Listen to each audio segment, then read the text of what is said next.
Welcome to Uncle P Honeybees. Let me tell you about a creature so small, but yet human existence largely depend on them.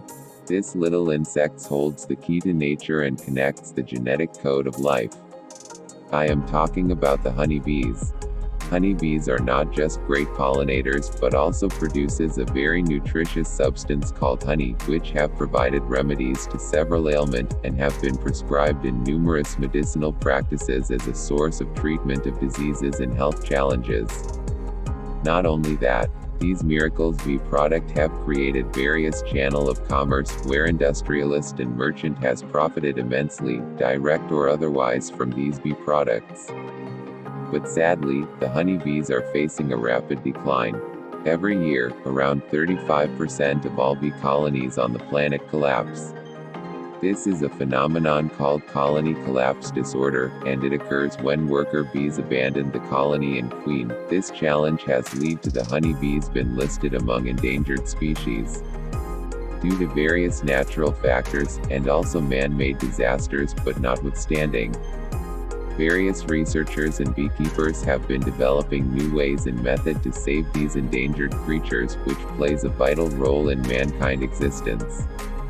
To avoid them from becoming extinct, an Israeli company known as Beeswax has developed a unique approach to saving the bees, which promises to reverse this trend with the robotic beehive called BeeHome. It is solar-powered and can autonomously care for hives of bees. The robotic beehive can reduce bee deaths and increase honey yields, keeps pests away, automatically harvests honey, attends to the bees' health, and can even prevent swarming. BeeHome can hold up to 24 beehives and contains a robotic system that tends to the needs of bees. Bees can leave from either side of the box, while the robotic system sits in the center. According to Beewax CEO Sar Safra, the robot monitors and identifies the bees' needs in real time using artificial intelligence and computer vision.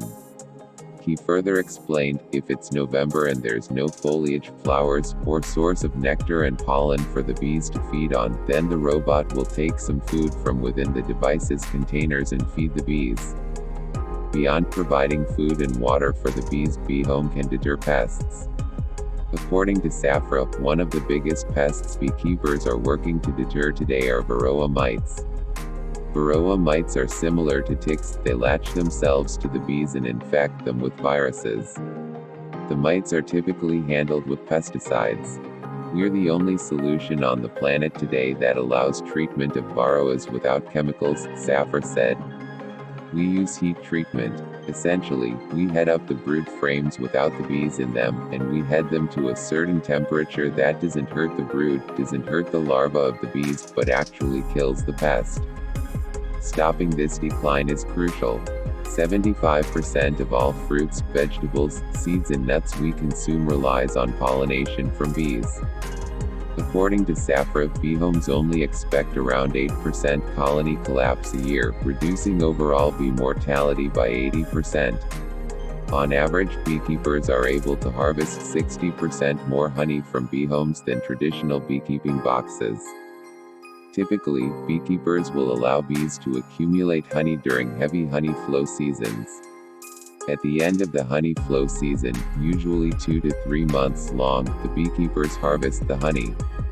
Beekeepers typically manage hundreds of hives, and don't have the time to check on each of them individually to see if they have enough honey to harvest. BeeHome can give each frame inside the structure attention. This means it does not have to wait for an entire colony to produce a lot of honey. Instead, BeeHome automatically harvests each frame when it's full.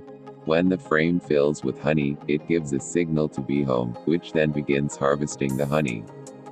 There's an internal centrifuge which turns very quickly. There's a protocol of how long it needs to turn the frame, Safra said. Essentially, the robot uncaps the frame so that the honey will be free to flow, puts it in the centrifuge. The centrifuge turns for about 8 to 15 minutes, depending on how sticky the honey is.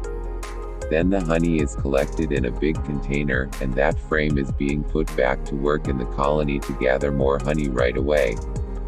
Cool, right? Let us know what you think about this video by leaving your comment in the section below. Kindly like, share and subscribe to this channel, also click the notify button for more.